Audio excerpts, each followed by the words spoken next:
Dear friends, కథామృతలహరికి సుస్వాగతం. ఈరోజు మేఘ సందేశం 4th పార్ట్ అంటే చివరి ఎపిసోడ్ వినిపించబోతున్నాను. దయచేసి స్కిప్ చేయకుండా కథ మొత్తం విని లైక్ కొట్టి కామెంట్ పెట్టి సబ్స్క్రైబ్ చేసుకోండి. ఇక కథలోకి వచ్చేద్దాం. ఒక్కో అక్షరం కూడబలుక్కుంటూ అతి కష్టం మీద మనసులోని భావాలను పేపర్ మీద పెట్టి 1కి 2 సార్లు చదివి చిన్న చిన్న మిస్టేక్స్ కరెక్ట్ చేశాక లెటరు పోస్ట్ బాక్స్లో పడేసి హాయిగా ఊపిరి పీల్చుకున్నాడు శశాంక. ఆ తర్వాత 20 రోజుల్లో భార్యాభర్తలిద్దరూ పోటాపోటీగా పుంఖానుగా రాసుకున్న ఉత్తరాల వెల్లువలో మునిగి తేరిన ఆషాఢం ఆ ఏటికి గుడ్ బై చెప్పేసింది. ఎలాగైతేనేం నెల రోజుల సుదీర్ఘ వియోగం ముగిసిపోయి ఓ మంచి రోజు మేఘన చీరాసారేతో తొలిసారి మెట్టినింట్లో కుడికాలు పెట్టింది. పగలంతా ఇంట్లో చుట్టపక్కలతో పండగ వాతావరణం. భార్యను తనివి తీరా చూసేందుకు నోరారా పలకరించేందుకు కూడా అవకాశం దొరక్క ఎప్పుడు రాత్రవుతుందా అని శశాంక కళ్ళు కాయలు కాసేలా ఎదురు చూడసాగాడు. ఎట్టకేలకు కాలం అతన్ని చూసి జాలిపడి కరిగిపోయింది. రాత్రి 10ంటికి ఇంట్లో సందడంతా సద్దుమణిగాక శ్రావణమాసపు శుభగడియలా చేరువైన భార్యను చూసి సంతోషంతో ఉక్కిరిబిక్కిరవుతూ పట్టలేని తమకంతో దగ్గరికి తీసుకున్నాడు. నడిరాత్రి వరకు ముద్దు మురిపాలతో మునకలేశాక సడన్గా తను ఇన్ని రోజులుగా అడగాలనుకున్న విషయం గుర్తొచ్చి, అవును, నాదో పెద్ద డౌటు. అసలు నీకు ఈ ఉత్తరాలు పిచ్చేంటి? దీని వెనక ఏదో కథా కమేషు ఉండే ఉంటుంది. అదేంటో చెప్పవా మేఘ, ప్లీజ్? గోముగా అడిగాడు. మేఘన నవ్వుతూ, అరే, ఇంతకు మీకు నేను అసలు విషయం చెప్పనే లేదు కదూ. నా ప్రేమ సందేశానికి ఓ అందమైన ఫ్లాష్ బ్యాక్ ఉంది. అది వింటే నేను ఇలా ఎందుకు చేశానో మీకు ఫుల్ క్లారిటీ వచ్చేస్తుంది. అప్పట్లో మా బామ్మ తాతయ్యలిద్దరూ గవర్నమెంట్ స్కూల్ టీచర్సు. పెళ్ళయ్యాక ఏడాది వరకు ఉద్యోగరీత్యా ఇద్దరూ చెరొక ఊర్లో ఉండక తప్పలేదుట. ఆ టైంలో పాపం వాళ్ళ ఆర్థిక స్తోమత సరిపోక నెలకొకసారి మాత్రమే కలుసుకునేవాళ్ళట. అందుకే బామ్మ తన వియోగ బాధను, వాళ్ళ ఆయన పట్ల తనకున్న ప్రేమను ఉత్తరాల్లో కుమ్మరి చేస్తూ ఉండేదిట.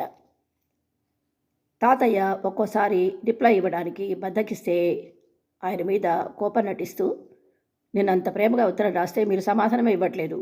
ఇలా అయితే మీ జవాబు కోసం ఎదురు చూసి ఏదో ఒకరోజు ఆ పోస్ట్ మ్యాన్తో ప్రేమలో పడిపోతానండోయ్, అప్పుడు మీరే బాధపడాల్సి వస్తుంది అంటూ బెదిరించేదట. తాతయ్య భయం నటిస్తూ, అమ్మో, అంత పని చేయకు, ఒక్కగానొక్క ముద్దుల అర్థాంగివి, నువ్వు లేకుండా నేను బ్రతకగలనా? ఈసారి వదిలే, ఇక నుంచి నీ లెటర్ చేరకముందే రిప్లై రాసి దగ్గర పెట్టుకుంటా, సరేనా అని చంపలేసుకుని మరీ ఆవిడ్ని ఐస్ చేసేవాడట. నాకు 10 ఏళ్ల వయసులో మా బామ్మ హార్ట్అటాక్తో చనిపోయింది. ఆ దిగులుతో మంచం పట్టిన తాతయ్య ఆ స్థితిలో కూడా భార్య వయసులో ఉండగా రాసిన ప్రేమలేఖలన్నీ చదువుకుని మురిసిపోతూ ఆవిడ జ్ఞాపకాల్ని గుర్తు చేసుకుంటూ తన ఆనందాన్ని నాతో పంచుకునేవారు. నాకు అర్థం కాకపోయినా ఆయన కబుర్లు వినడానికి భలే సరదాగా ఉండేవి.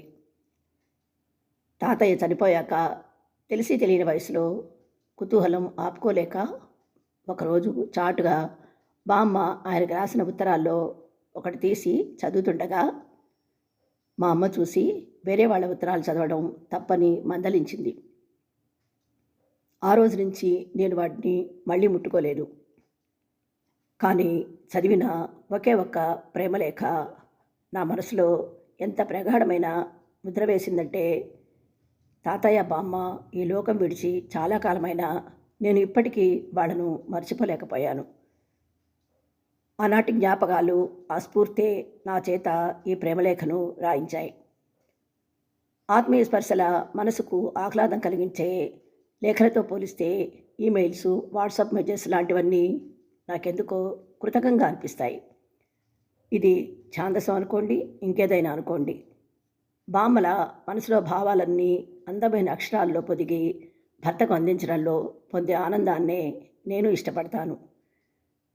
కానీ మా బామ్మ ఓ పక్క జాబ్ చేస్తూనే అంత ఓపిగ్గా అన్ని ప్రేమలేఖలు ఎలా రాయగలిగిందో ఏమో గానండి. నాకు ఒక్కో లెటర్‌కి ఒక్కో రోజు పట్టేది తెలుసా? ఇంతింత కళ్ళు చేసి చెప్తున్న భార్యను చూసి మెచ్చుకోలుగా నవ్వాడు శశాంక. మీ బామ్మ తాతయ్యల లవ్ స్టోరీ చాలా చాలా బావుందోయ్! సో, నీకు ఇన్‌స్పిరేషన్ మీ బామ్మగారన్నమాట. Very good. నీది చాదస్తం కాదు మేఘ. గుండెల్ని కరిగించే ఎమోషన్. మనసును కట్టిపడేసే సెంటిమెంట్. I like it. నీ మాటలు వింటుంటే నాకు ఇప్పుడు అర్థమవుతోంది. స్విచ్ ఆఫ్ చేయగానే చూమంతరన్నట్టు మాయమైపోయే ఫోన్ చాటింగుల కంటే కలకాలం చెదరని జ్ఞాపకాల్లా నిలిచిపోయే ఉత్తరాలు ఎంత విలువైనవో కదూ.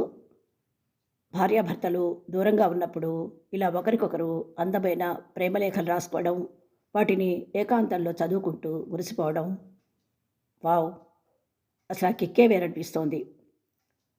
అసలు ప్రపంచంలో ఉన్న ల్యాండ్ ఫోన్లు, మొబైళ్ళన్నీ మాయమైపోయి ఎంచక్కా మేఘ సందేశాలు, హంసరాయబారాల కాలం మళ్ళీ వెనక్కి తిరిగొస్తే ఎంత బావుంటుందో.